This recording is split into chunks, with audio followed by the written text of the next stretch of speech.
할렐루야. 온라인으로 예배 드리는 성도님과 가정 가운데 하나님의 평안과 능력이 함께 하시기를 간절히 축원합니다. 지난주 죄를 깊이 깨달을수록 더욱 깊은 은혜를 알게 된다고 이야기했습니다. 간음하다 잡혀왔지만 예수님의 은혜로 사함받은 여인은 예수님과 재회했을 때 누구보다 감격하며 눈물을 흘리며 자신의 머리카락으로 예수님의 발을 씻기까지 했습니다. 그녀는 왜 그렇게까지 했느냐? 그가 받은 은혜가 너무나 컸기 때문이었습니다. 자신이 누구보다 심각한 죄인임을 철저히 깨달았기 때문에 그녀를 용납해 주신 주님의 은혜가 더욱 깊이 다가올 수밖에 없었습니다. 그래서 바울 사도는 죄가 더한 곳에 은혜가 더욱 넘쳤다라고 했습니다. 하지만 이런 바울의 이야기를 잘못 받아들여 왜곡해서 말하는 이들이 있었습니다. 그들이 뭐라고 했느냐? 바울의 논리라면 더 큰 은혜를 받기 위하여 더 큰 죄를 져야겠네. 하나님의 가장 큰 은혜를 받으려면 내가 살인이라도 해야 한다는 거야? 뭐야? 이런 반문을 했던 겁니다. 여러분 생각에는 어떻습니까? 분명 죄가 더한 곳에 은혜가 넘친다고 했으니 그럼 우리가 더 큰 은혜를 받기 위하여 더 많은 죄를 저질러야 한다는 이야기일까요? 이런 배경 속에 로마서 6장 1절이 이야기하고 있습니다. 함께 읽겠습니다. 그런즉 우리가 무슨 말을 하리요? 은혜를 더하게 하려고 죄에 거하겠느냐? 함부로 말하는 이들의 이야기처럼 은혜를 더하게 하려고 죄 가운데 머물러 있어야 한다는 것이 맞는 이야기겠느냐라고 묻는 겁니다. 그러면서 바울이 2절과 같이 답합니다. 그럴 수 없느니라. 죄에 대하여 죽은 우리가 어찌 그 가운데 더 살리요? 그럴 수 없다는 겁니다. 죄에 대해서 이미 우리가 죽었는데 어떻게 다시 또 그 가운데 들어가 살 수 있겠느냐라고 말합니다. 동생이 생기면 먼저 태어난 아이에게 퇴행성 행동이 나타나는 경우가 있습니다. 분명 대소변을 가렸던 아이가 갑자기 대소변을 가리지 못하고 바지에 싸버리기도 하고 안 빨던 손가락을 다시 빨기도 하고 아기 말투를 흉내내기까지 합니다. 왜 이런 퇴행성 행동이 나타나느냐? 어떤 동생이 생김으로 인해 심리적인 불안과 스트레스를 받아 그런 행동을 무의식적으로 행하는 겁니다. 동생으로 옮겨간 부모의 사랑을 다시 빼앗고자 동생처럼 행동하는 것이죠. 퇴행적 행동을 통하여 동생만 쳐다보지 말고 나에게도 관심과 사랑을 보여줘 이렇게 말하고 있는 겁니다. 따라서 퇴행적 행동을 보일 때 부모가 각별히 그 마음을 이해해 줄 필요가 있습니다. 하지만 그렇다고 그런 퇴행적 행동을 내버려 둬서는 안 됩니다. 관심과 사랑을 보여줘야 하지만 퇴행적 행동이 계속되도록 방치해서는 안 되는 것이죠. 왜냐? 더 이상 아기가 아니기 때문입니다. 그런데 신앙에도 이런 영적 퇴행을 보일 때가 있습니다. 영적 퇴행이란 무엇이겠습니까? 본문 2절 속에 영적 퇴행의 모습이 무엇인지 알려주고 있는 겁니다. 영적 퇴행이란 더 이상 죄에 대해 죽은 우리가 여전히 그 가운데 살아가는 것을 뜻합니다. 분명 주님 앞에 회개했다고는 하는데 어느새 다시 죄의 삶으로 돌아가 과거에 지었던 죄의 모습으로 고스란히 반복하며 사는 것, 이게 바로 영적 퇴행 아니겠습니까? 조양은이라는 조직 폭력배 두목이 있었습니다. 고등학교 때 이미 폭력 조직을 만들어 광주 시내 조폭 싸움에 개입하여 1960년대 후반에는 자신을 따르던 후배들과 함께 서울의 상경에서 조폭 생활을 이어갔습니다. 1970년대 양은이파를 출범시켰고 전국 3대 조폭 조직으로 성장시키기까지 했습니다. 그러다가 1980년 광주에 내려갔다가 신군부에 의하여 체포되어서 15년간 감옥 생활을 하고 1995년 출소했습니다. 그런데 그때 조양은은 감옥 안에서 주님을 만나 자신이 철저히 회개했다고, 자신이 완전히 달라졌다고 그렇게 이야기를 했었습니다. 하지만 아니었습니다. 출소한 지 고작 한 달 만에 중국 조폭 조직을 통하여서 마약을 미수입하다가 걸려 다시 2년 동안 수감하게 됩니다. 2001년에는 200억 규모의 해외 원정 도박으로 다시 체포되어 2년형을 받아 옥살이를 했고 2003년에는 음주운전하다 적발되었습니다. 그런데 그런 그가 갑자기 2004년 목사 안수를 받았다는 소식이 언론을 통하여 알려졌습니다. 이때 언론과 인터뷰까지 하면서 그는 이렇게 말했습니다. 내년에 캐나다로 유학을 떠나 신학 박사학위에 도전하고 박사학위를 딴 이후 국내 및 해외 오지에서 선교 활동을 할 생각이라고. 그의 말처럼 그래서 달라진 삶을 살았느냐? 아니었습니다. 2005년 10월 유흥업소에서 사람을 재떨이로 폭행해 다시 구속 수감되어 감옥에서 1년을 보내게 됩니다. 2010년에는 가짜 채권을 가지고 100억대 사기 대출을 일으켰고 2011년에는 트로트 가수 협박한 혐의로 수사가 시작되자 필리핀으로 토주했습니다.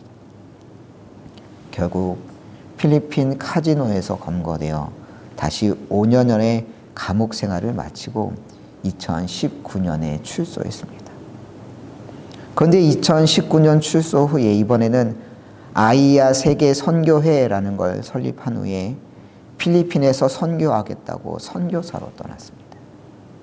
그런데 2023년 6월 억대 사기범 도피 교사를 벌인 일로 또다시 입건되었고 알고 보니 그가 설립했었던 아이야 세계 선교회는 과거 그가 만들었던 조폭 조직 양은인파 출신들이 운영하는 것으로 드러났습니다.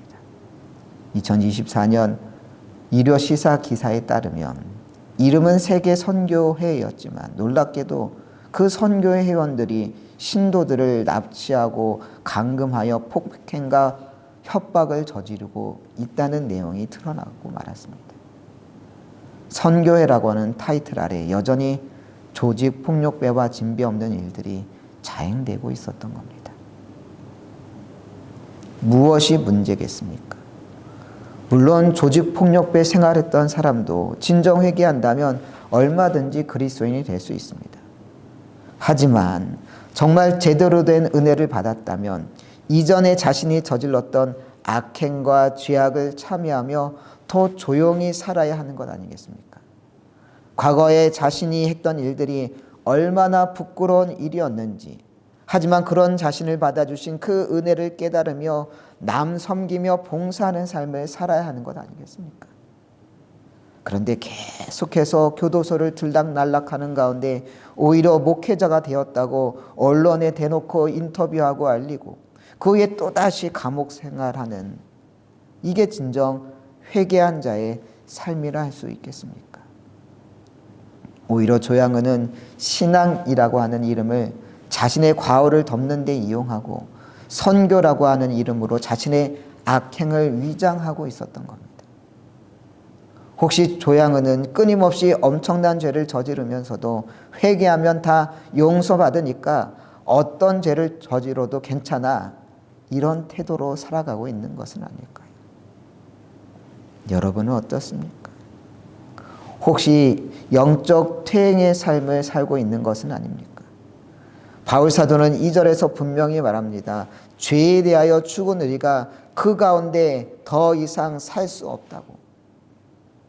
그런데 죄에 대해 죽었다고 하는 이가 여전히 죄에 대해서 살고 있는 것은 아닙니까? 이것은 우리가 토한 음식을 다시 주워 먹는 것과 다를 바가 없는 삶인 겁니다. 죄에 대해 죽었으면 더 이상 과거의 나로부터 벗어나는 것이 당연한 건 아니겠습니까? 여러분, 아직 버리지 못한 죄의 습성들이 있습니까? 육체의 욕망에 지배받고 있지는 않습니까? 바울 사도는 본문 12절에서 말하는데 새 번역 성경으로 읽어드립니다. 그러므로 여러분은 죄가 여러분의 죽을 몸을 지배하지 못하게 해서 여러분이 몸의 정욕에 굴복하는 일이 없도록 하십시오. 그렇습니다. 죄가 우리의 몸을, 우리의 삶을 지배하지 못하게 해야 합니다. 그래서 육신의 정욕에 굴복하는 일이 없도록 해야 합니다. 과감하게 자신의 과거의 삶, 죄의 삶을 벗어버릴 수 있는, 죄에 대해 승리할 수 있는 여러분 되시길 소망합니다. 그렇다면 죄에 대해 죽은 우리는 어떻게 살아야 하는 것일까요? 본문 11절 말씀 함께 읽겠습니다. 이와 같이 너희도 너희 자신을 죄에 대하여는 죽은 자요 그리스도 예수 안에서 하나님께 대하여는 살아있는 자로 여길지어다. 여기서 바울 사도는 우리가 죄에 대하여 죽은 자라고 말하면서 이어서 그리스도 안에서 하나님께 대하여 살아있는 자라고 이야기하고 있습니다.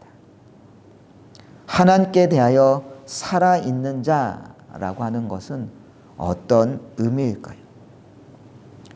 두 가지로 나눠서 살펴볼 수 있을 텐데, 먼저 그것은 말씀에 민감하게 반응하는 자를 말합니다. 죽은 자는 어떠합니까? 반응이 없습니다. 하나님께 대하여 죽어 있는 자도 마찬가지입니다. 말씀을 들어도 무감각하고 죄에 대하여 둔감한 자가 바로 하나님께 대하여 죽어 있는 자입니다. 그럼 반대로 하나님께 대하여 살아있는 자란 어떤 자이겠습니까? 주의 뜻에, 주의 말씀에 반응하여 마음이 움직이는 자 아니겠습니까? 주의 책망에 마음이 움직이고 은혜의 감사가 일어나고 부르심에 순종이 따라오는 자, 바로 이런 자가 하나님께 대하여 살아있는 자 아니겠습니까? 40여 년 교회 다닌 어떤 남자가 최근 예배 시간에 최대의 위기를 맞이했다고 합니다. 이 남자는 초등학교 2학년 때부터 교회를 다니기 시작했습니다. 그렇다고 평일 예배까지 참석하는 정도는 아니었고 겨우 주일 예배에 지키는 정도였습니다. 그래도 봉사하고 싶은 마음이 있어 주일 찬양대에 서고 싶었지만 그럴 수가 없었습니다. 왜냐? 과민성 대장 증후군 때문이었습니다. 자극적인 음식을 먹거나 스트레스를 받으면 어김없이 배탈이나 이따금 예배 시간에도 화장실로 달려가야 했던 겁니다.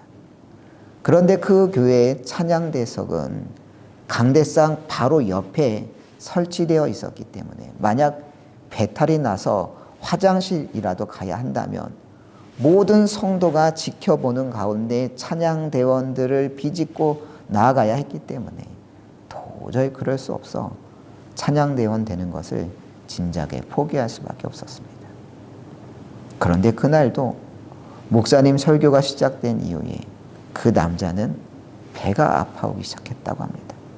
참다 도저히 참을 수 없어 막 화장실에 가려고 일어서는 순간 하필 목사님이 이렇게 외쳤다고 합니다. 이 자리에 신천지 추수꾼이 들어와 있다는 거 다 압니다. 신천지 추수꾼은 지금 당장 나가세요. 어서 일어나 나가세요. 이 남자는 그날 교회 다닌 지 40여 년 만에 최대의 위기를 맞이했다고 합니다. 배탈 때문에 당장 일어나 화장실로 달려가야 했는데 지금 일어서면 자신이 신천지 추수꾼이어서 나가는 걸로 오해할 게 뻔했기 때문에 이러지도 저러지도 못했다고 합니다. 결국 이 남자는 어떻게 되었는지 알려진 바는 없습니다. 이 남자처럼 유난히 장이 민감한 사람이 있는 것처럼 영적으로도 둔한 사람이 있고 민감한 사람이 있는 겁니다. 그런데 하나님께 대하여 살아있는 자란 하나님의 말씀에 민감하게 반응하는 사람인 것이죠. 느헤미야 8장에 보면 학사 에스라가 모세의 율법을 낭독하는 장면이 등장합니다. 이때 모든 이스라엘 백성들은 광장에 모여 말씀을 듣게 됩니다. 느헤미야 8장 3절입니다. 스문 앞 광장에서 새벽부터 정오까지 남자나 여자나 알아들을 만한 모든 사람 앞에서 읽음에 백성이 그 율법책에 귀를 기울였는데, 말씀을 읽는데 새벽부터 언제까지 읽었다고요? 정오 12시까지 읽었다는 겁니다. 요새 같으면 난리 나지 않겠습니까? 보통 교회에서 주일 예배를 1시간 10분 정도 드리지 않습니까? 그런데 평소보다 5분 정도만 늦게 끝나는 것 같다 그러면 벌써 분위기가 다릅니다. 얼굴에 써 있습니다. 언제 끝나나? 그런 얼굴로 핸드폰 보고 시계 보고 아직 예배도 안 끝났는데 가방부터 챙기고 난리도 아닙니다. 그런데 이때 이스라엘 백성들은 새벽부터 정오까지 적어도 6시간 이상 꼼짝 않고 말씀을 들었다는 겁니다. 더욱이 말씀을 듣는 것으로만 끝나지 않았습니다. 9절 말씀입니다. 백성이 율법의 말씀을 듣고 다 우는지라. 백성이 말씀을 듣고 다 어떻게 했다고요? 다 울었다고 했습니다. 왜 울었겠습니까? 하나님의 말씀 앞에 자신의 모든 죄가 드러나고 그런 죄 많은 백성들을 돌보시고 이끄시는 하나님의 손길이 그 말씀 가운데 고스란히 기록되어 있었기 때문입니다. 그래서 말씀이 이스라엘 백성들의 마음 가운데 요동을 쳤기 때문에 감격하여 그들이 눈물을 흘렸던 겁니다. 이전 교회 새가족 신방 때 일입니다. 교회 등록해서 신방을 갔는데 이제 창피해서 교회 못 나가겠다는 겁니다. 깜짝 놀라 물었죠. 성도님, 교회 가는 게 뭐 창피할 게 있어요? 도대체 뭐가 창피하다고 교회를 못 나가요? 그 성도님이 대답했습니다. 목사님, 교회만 가면 그렇게 눈물이 나서 너무 창피해요. 예배 드리려고 의자에 앉으면 도대체 왜 그런지 모르겠어요. 눈물이 주책 없이 흐르는 거예요. 도저히 창피해서 교회 못 나가겠어요. 그 성도님께 이야기 드렸습니다. 성도님 걱정 마세요. 눈물 날 때 많이 울어두세요. 아마 몇 달만 지나도 아무리 울려고 해도 눈물 한 방울 안 나올 거예요. 은혜 받아 눈물 나는 거니까 전혀 창피하지 마시고 마음 놓고 예배 올 때마다 우세요. 아마 여러분도 처음 주님을 믿고 눈물, 콧물 쏟았던 기억이 있을 겁니다. 찬송가 가사가 다 나의 신앙 고백 같아서 한 소절만 불러도 눈물이 왈칵 쏟아지고, 말씀을 들으면 다 나를 향한 하나님의 말씀으로 들려 두렵고 떨림 가운데 말씀을 받았던 때가 있었을 겁니다. 조그만 죄를 저질러도 하나님이 보고 계심을 느껴 너무 죄송해 눈물로 회개했던 때 말입니다. 그런데 이제는 어떻습니까? 찬양을 불러도 다 남의 이야기 같고, 말씀을 들어도 이제 언제 끝나나 이런 생각만 들지 않습니까? 아무리 심각한 죄를 저질러도 아무도 모를 거야, 누가 알겠어, 이렇게 대략 넘어가지 않습니까? 왜 그렇습니까? 우리의 마음이 돌처럼 굳어져 버려서 그런 것 아니겠습니까? 그런 심령에게 에스겔 36장 26절은 말합니다. 또 새 영을 너희 속에 두고 새 마음을 너에게 주되 너희 육신에서 굳은 마음을 제거하고 부드러운 마음을 줄 것이며. 우리 심령에 돌처럼 굳은 마음을 제거하라 했습니다. 돌처럼 굳은 마음을 제거하고 부드러운 마음을 가져야 한다고 말씀하고 있습니다. 여러분, 하나님께 살아있는 신앙이란 죽어 딱딱하게 굳은 마음이 아니라 살아있어 말씀에 즉각 반응하는 부드러운 마음을 갖는 것인 줄 믿습니다. 여러분도 이스라엘 백성들처럼 말씀을 들을 때 감격하여 눈물 흘리는 역사가 일어나길 소망합니다. 삐딱한 자세, 빗장치는 마음으로 말씀을 듣는 게 아니라 나를 이끄시는 말씀, 나를 부르시는 말씀에 살아 뜨겁게 반응할 수 있기를 소망합니다. 하나님께 대하여 살아있는 자, 두 번째 의미는 뭐냐? 하나님의 영에 인도함을 받는 사람을 가리킵니다. 로마서 8장 14절 말씀은 말합니다. 무릇 하나님의 영으로 인도함을 받은 사람은 곧 하나님의 아들이라. 어떤 자가 하나님의 아들이라고요? 하나님의 영으로 인도함을 받는 사람이 하나님의 아들이라 했습니다. 무슨 이야기겠습니까? 하나님께 대하여 살아있는 자란 바로 그 하나님의 인도하심을 따라 살아가는 자를 뜻하는 겁니다. 인터넷에서 유행했던 질문과 대답이 있습니다. 이런 질문이었습니다. 돈 때문에 해서는 안 된 일을 한 적이 있나요? 이에 대한 대답이 뭐였느냐? 출근이요. 라는 대답이었습니다. 재밌는 대답이었지만 그냥 웃고 넘어갈 문제는 아니라고 생각들었습니다. 어쩌면 이 시대를 간통하는 대답일 수도 있기 때문입니다. 현대인을 움직이는 가장 강력한 도구가 돈이라는 뜻 아니겠습니까? 몸이 아파서 쉬고 싶어도 출근하는 이유가 뭐겠습니까? 돈 때문입니다. 괴롭히는 상사 때문에 퇴사하고 싶은 마음이 굴뚝 같지만 그래도 꾸역꾸역 다시 출근하는 이유가 뭐겠습니까? 돈 때문 아닙니까? 그러기에 현대인들은, 아니 우리들은 사실 돈의 인도함을 받는 사람들이라 할 수 있다는 겁니다. 그럼 세상에는 그렇게 돈의 인도함을 받으며 사는 사람만 있느냐? 아닙니다. 돈의 인도하는 삶을 거부하고 하나님의 인도하시는 삶을 선택하는 그런 이들도 있습니다. 찰스 토머스 스터드라고 하는 영국의 유명한 크리켓 선수가 있었습니다. 토머스 스터드는 1860년 인도와의 무역으로 엄청난 재물을 모았던 에드워드 스터드의 아들로 태어났습니다. 공부를 잘했을 뿐만 아니라 운동신경도 뛰어나 영국 케임브리지 대학 재학 중에 크리켓팀 주장으로 활동하며 1882년 국가대표 선수로 출전할 정도로 유명한 그런 선수였습니다.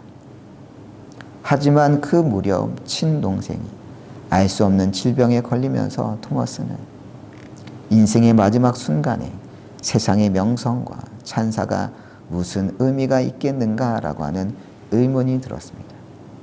그러면서 토머스는 인생은 한 번뿐이고 그것은 지나가고 말 것이나 그리스도를 위해 한 일은 영원할 것이다 라고 고백하며 자신의 삶을 그리스도께 바치기로 결단했고 결국 1885년 중국으로 선교하러 떠나게 됩니다.